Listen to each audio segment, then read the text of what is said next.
നമസ്കാരം. PH കുര്യൻ എന്ന മുതിർന്ന സിവിൽ സർവീസ് ഉദ്യോഗസ്ഥൻ 67ാമത്തെ വയസ്സിൽ മരിച്ചുപോയിരിക്കുന്നു. ഒരു സിവിൽ സർവീസ് ഉദ്യോഗസ്ഥന് 67 വയസ്സെന്ന് പറയുന്നത് ചെറുപ്പം തന്നെയാണ്. 60 വയസ്സിൽ അവൻ റിട്ടയർ ചെയ്താലും അവനെ തേടി നിരവധി പദവികൾ പിന്നെയും എത്തും. കെ ജയകുമാറിൻ്റെ കാര്യം മാത്രം ഓർക്കുക. റിട്ടയർ ചെയ്തിട്ട് എത്രയോ വർഷമായി, 75 76 വയസ്സായിരിക്കുന്നു. എന്നിട്ടും ജയകുമാറിന് റിട്ടയർ ചെയ്ത് ചീഫ് സെക്രട്ടറി റാങ്കിനേക്കാൾ ഉയർന്ന റാങ്കിൽ നിരന്തരം നിയമനം ലഭിക്കുന്നു.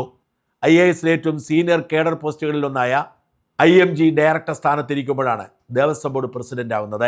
ഇത് സിവിൽ സർവീസ് ഉദ്യോഗസ്ഥന്മാർക്ക് മാത്രമല്ല, ജഡ്ജിമാർക്കും ബാധകമാണ്. CN രാമേന്ദ്രൻ നായർ എന്ന ഹൈക്കോടതി ജഡ്ജി റിട്ടയർ ചെയ്തിട്ട് 10-16 വർഷമായി. എപ്പോഴും അദ്ദേഹത്തിന് ഉയർന്ന പദവികളിൽ ഒന്നുണ്ടാവും.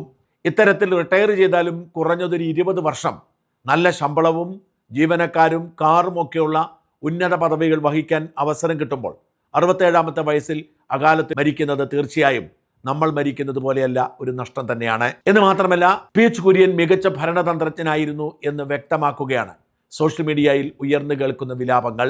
ഒരു സിവിൽ സർവീസ് ഉദ്യോഗസ്ഥൻ മരിക്കുമ്പോൾ ഇത്രയേറെ പരിഗണനയും സഹതാപവും ഞാൻ മറ്റൊരു ഉദ്യോഗസ്ഥനിലും കണ്ടിട്ടില്ല. പ്രവർത്തിച്ചിടത്തെല്ലാം തൻ്റെ മിടുക്ക് തെളിയിച്ച ഉദ്യോഗസ്ഥനായിരുന്നു PH കുര്യൻ. ഒരു വിഷയമുണ്ടായാൽ അത് പരിഹരിക്കാൻ PH കുര്യന് നല്ല വിരുദായിരുന്നു. 2018 പ്രളയകാലത്ത് പ്രിൻസിപ്പൽ റവന്യൂ സെക്രട്ടറി എന്ന നിലയിൽ ദുരന്ത നിവാരണത്തെ ഏകോപിപ്പിച്ച പ്രമുഖനായിരുന്നു PH കുര്യൻ. ക്യാൻസർ അടക്കമുള്ള ഗുരുതര രോഗങ്ങൾക്ക് ഏക മരുന്ന് മാത്രം ഉണ്ടാവുകയും ആ മരുന്നിൻ്റെ കുത്തകാവകാശം ജർമ്മനിയിലെ ഒരു ഫാർമ കമ്പനി കരസ്ഥമാക്കുകയും ആ മരുന്ന് ഒരു രോഗിക്ക് കൊടുക്കണമെങ്കിൽ 2-3 ലക്ഷം രൂപ മുടക്കുകയും ചെയ്യേണ്ട അവസ്ഥയ്ക്ക് മാറ്റമുണ്ടാക്കിയത് പേറ്റന്റ് ആൻഡ് ട്രേഡ് മാർക്ക് കമ്മീഷണറായി PH കുര്യൻ ജോലി ചെയ്തപ്പോഴാണ്. ഹൈദരാബാദിലെ ഒരു ഫാർമ കമ്പനി ഇതിന് ബദലായി ജനറിക് മരുന്നുണ്ടാക്കിയപ്പോൾ അതിന് ലൈസൻസ് കൊടുത്ത് ഈ മരുന്ന് മാഫിയോട് ഏറ്റുമുട്ടി കുര്യൻ.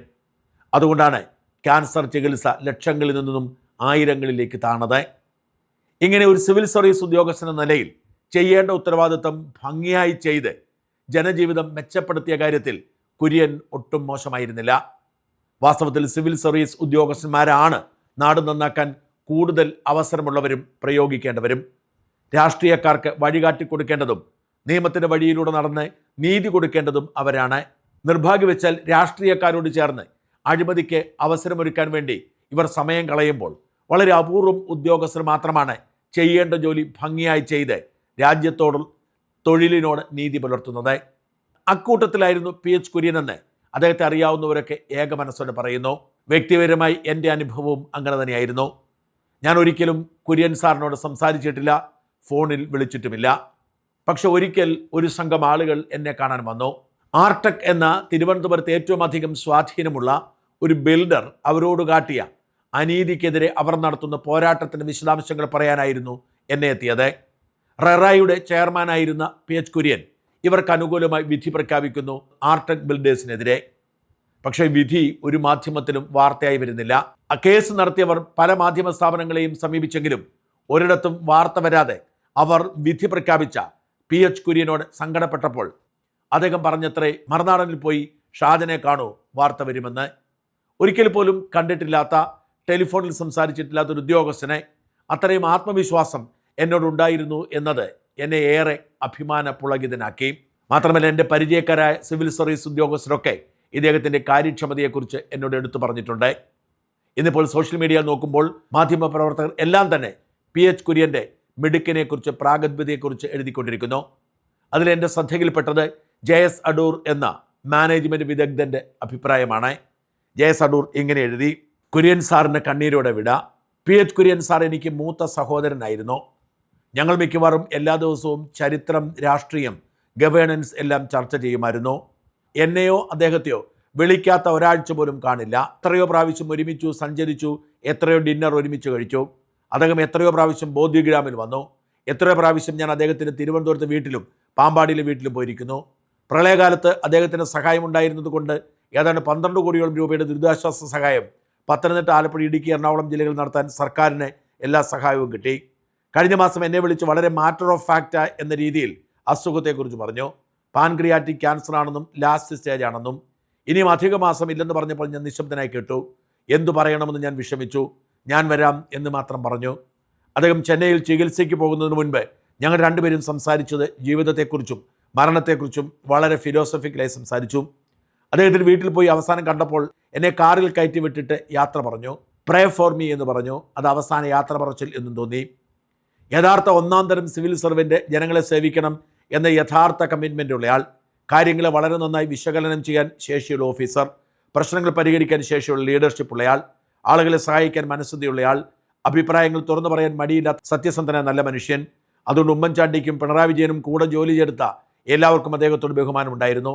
അദ്ദേഹത്തെ അറിയാവുന്ന, അദ്ദേഹത്തിൻ്റെ കൂടെ ജോലി ചെയ്ത എല്ലാവർക്കും അദ്ദേഹത്തോട് സ്നേഹാദരങ്ങളായിരുന്നു.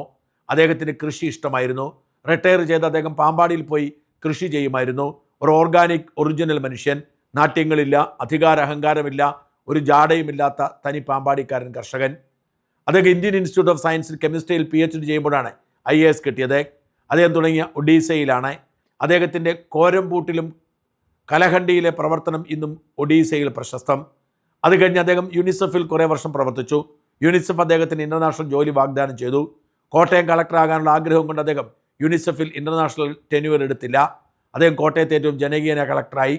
ഔദ്യോഗിക ഉത്തരവാദിത്തങ്ങളെല്ലാം 100% ആത്മാർത്ഥതയോടെ ജോലി ചെയ്തു. കഴിയുന്നത്ര ആരെയും ഉപദ്രവിക്കാതെ ഒരുപാട് പേരെ സഹായിച്ചു.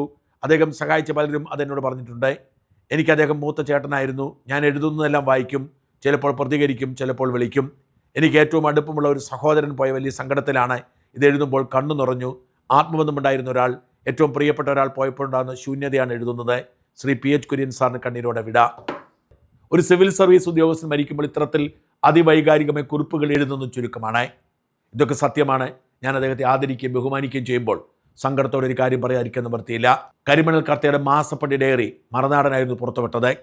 ആ മാസപ്പടി ഡയറിയിൽ ഏറ്റവും അധികം പണം കൈപ്പറ്റിയതായി എഴുതപ്പെട്ടിരിക്കുന്ന ഒരാൾ PH കുര്യനായിരുന്നു. അതും അദ്ദേഹം മലിനീകരണ നിയന്ത്രണ ബോർഡിൻ്റെ ചുമതലക്കാരനായിരുന്ന സമയത്ത്. വാസ്തവത്തിൽ ഇത്രയും മിടുക്കനായ ഒരു ഉദ്യോഗസ്ഥൻ എന്തിനാണ് കരിമണൽ കർത്തയോട് പണം വാങ്ങിയത് എന്നോർത്ത് ഞാനേറെ സങ്കടപ്പെട്ടിട്ടുണ്ട്. മരിക്കുമ്പോൾ അദ്ദേഹത്തിന് ആദരാഞ്ജലി അർപ്പിക്കുമ്പോഴും എന്തിനായിരുന്നു കരിമണൽ കർത്തയോട് അദ്ദേഹം പണം വാങ്ങിയത് എന്ന ചോദ്യത്തിന് മാത്രം എനിക്ക് ഉത്തരം കിട്ടുന്നില്ല എന്ന് ഖേദപൂർവ്വം പറയട്ടെ.